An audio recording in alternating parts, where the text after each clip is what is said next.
हमेशा किस्मत ने उसकी मेहनत से ज्यादा दिया।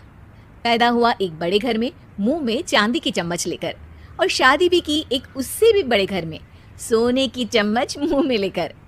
उसे मेहनत करने का शौक नहीं था, एक शौक था, वो भी घटिया शायरी करने का। उसकी हर बात शायराना ही होती थी।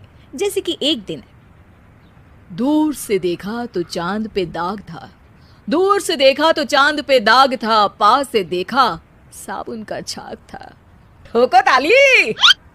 अरे ऐसी शायरी करोगे तो ताली तो पता नहीं, कोई तुमको ही ठोक देगा। शायरी वो बिल्ली है जो किसी का भी रास्ता रोक दे, और क्या मैं किल हूँ जो कोई मुझे ठोक दे। मुझे तो आपसे बात ही नहीं करनी। मैं निकला था गाड़ी लेके, लेकिन दौड़ के जा रहा हूँ। मेरी शायरी कोई नहीं सुनता, मैं घर छोड़ के जा रहा हूँ। धीरे बोलिए जी, मम्मी पापा को पता चल जाएगा तो तुमको सच में तुम्हारे मायके भेज देंगे।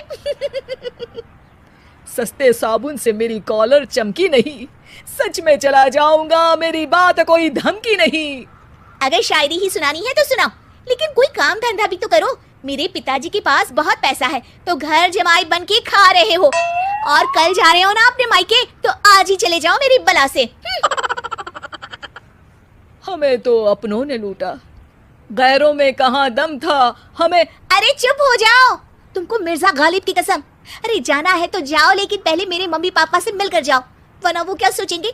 लेकिन विक्की अकेले ही अपनी कार लेकर अपने मायके यानी कि अपने खुद के घर पहुंच जाता है। अरे बेटा, तू अचानक, बहू कैसी है? अरे माँ, बहू तो बिल्कुल बदल गई है, मुर्गी हाथ से निकल गई है। अरे क्या हुआ बेटा? उसकी आती नहीं है, मेरी जाती नहीं है, मैं करता हूँ शायरी, उसे भाती नहीं है। मेरे पास उसका फोन आया था बेटा, सही कह रही है वो, तुमको काम करना चाहिए तभी तो इज्जत मिलेगी। घर जमाई बन के सास ससुर के पैसों पर कब तक कैश उड़ाते रहोगे? मेरी जिंदगी में हर तरफ से उंगली हो रही है, फोन पर मेरी चुगली हो रही है। अरे चुगली नहीं कर रही थी बहू, वो तेरा भला चाहती है बेटा। सूखे हुए कपड़े को भी गीला कह रहे हैं लोग, चुगली करने को मेरा भला कह रहे हैं लोग। ठोको ताली। ये सुन के माँ अपने हाथ से अपना सर पीट लेती है। अरे माँ, ताली की जगह माथा क्यों ठोक रही हो? बेटा तू ना आराम कर, तेरे पिताजी भी आने वाले हैं, खाना लगा देती हूँ। विकी अपने घर भी दिन भर टीवी देखता है, तरह तरह का खाना खाता है, दोपहर तक सोता है, चाय पीता है, वीडियो गेम खेलता है, बस काम करने नहीं जाता। घर में नौकर चाकर है तो बिस्तर से हिलने तक की जरूरत नहीं पड़ती। कई बार तो विकी अपने नौकरों को बिठाकर शायरी सुनाता रहता। कब जाओगे बेटा? अरे कैसी बात कर रहे हैं डैडी, क्या आप मेरे फादर नहीं? आप मुझे भगाना चाहते हैं क्या? ये मेरा घर नहीं। अरे नहीं बेटा, तुम्हारा ही घर है, हम तो चाहते थे कि तुम यहीं रहो और मेरा काम आगे बढ़ाओ, लेकिन तुम ही चले गए घर जमाई बनने। अरे मेहनत तो गधे भी करते हैं, मैं अच्छी किस्मत लेके पैदा हुआ हूँ, मैं घर जमाई हूँ, ससुराल का फूल गेंदा हुआ हूँ। ठोको ताली। पिताजी और माँ सच में ताली बजा देते हैं। ऐसा पहली बार होता है जब विकी की शायरी पर किसी ने ताली बजाई हो। अरे आप लोग सच में ताली बजा रहे हैं? हाँ हाँ बेटा, तुम्हारे ससुर का फोन आया था, बोला जब तक घर जमाई जी कोई काम ना करने लगे हमारे यहाँ मत भेजना।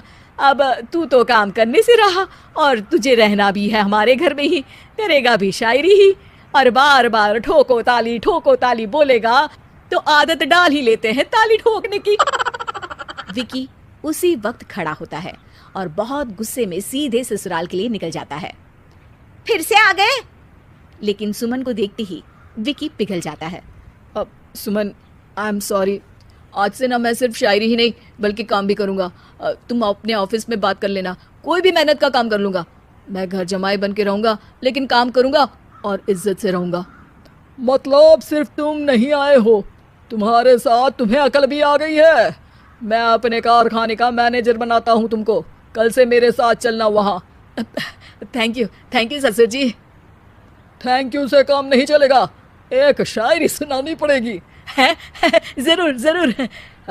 ससुर के पास पैसा होते भी मेहनत जिसको भाई है, वही सच्चा दामाद है, वही अच्छा घर जमाई है। ठोको ताली। सब विकी की शायरी पर ताली ठोक देते हैं। शिक्षा, जब किस्मत आपको बहुत सारा दे दे तो उसकी कद्र करनी चाहिए और मेहनत करना कभी नहीं भूलना।